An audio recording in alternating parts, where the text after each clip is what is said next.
Hello bachcho, let's see the question. So the question says 1 mole of nitrogen atoms has mass equals to option A 28 gram, option B 14 gram, option C 24 gram, option D 36 ग्राम। तो हमको basically यहाँ पे इस question में 1 mole nitrogen atom का मास निकालना है।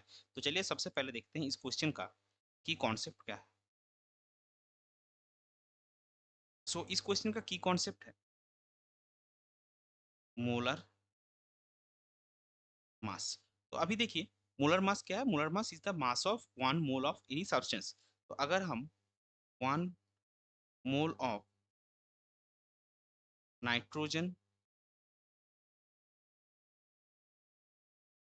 Atoms देखना चाहेंगे तो 1 मोल ऑफ नाइट्रोजन एटम्स का मतलब क्या, Avogadro number of nitrogen atoms that is 6.022 into 10⁻23 nitrogen atoms.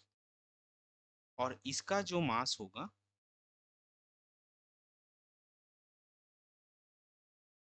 Mass of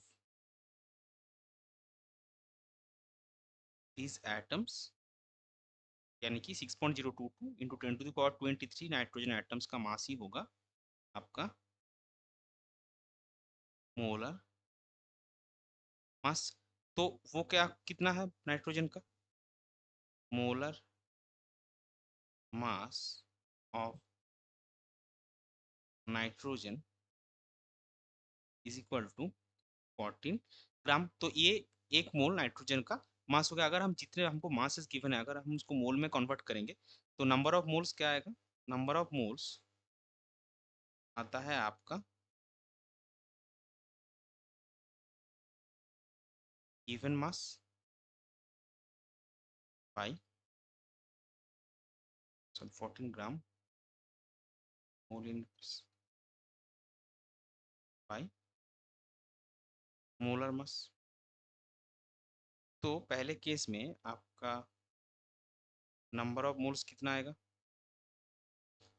28 ग्राम है, 28/14 दैट इज 2 मोल। दूसरे केस में नंबर ऑफ मोल्स कितना आएगा, 14/14 यानी कि 1 मोल। तीसरे केस में आपका आएगा number of moles is equal to 24/14। इसका वैल्यू आपको मिलेगा 1.71 मोल। और लास्ट में हमारे पास क्या है, लास्ट में हमारे पास है 36 ग्राम। सो नंबर ऑफ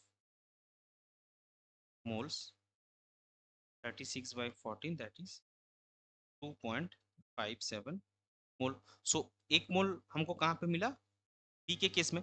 सो यही मोलर 1 मोल ऑफ नाइट्रोजन का मास है। तो 1 मोल ऑफ नाइट्रोजन का मास कितना है, 14 ग्राम, जो कि ऑप्शन बी में है। सो इस पर्टिकुलर क्वेश्चन के लिए आपका करेक्ट फाइनल आंसर हो जाएगा option B that is 1 mole of nitrogen atom has mass equals to 14 gram. I hope you understood it well. Best of luck, thank you.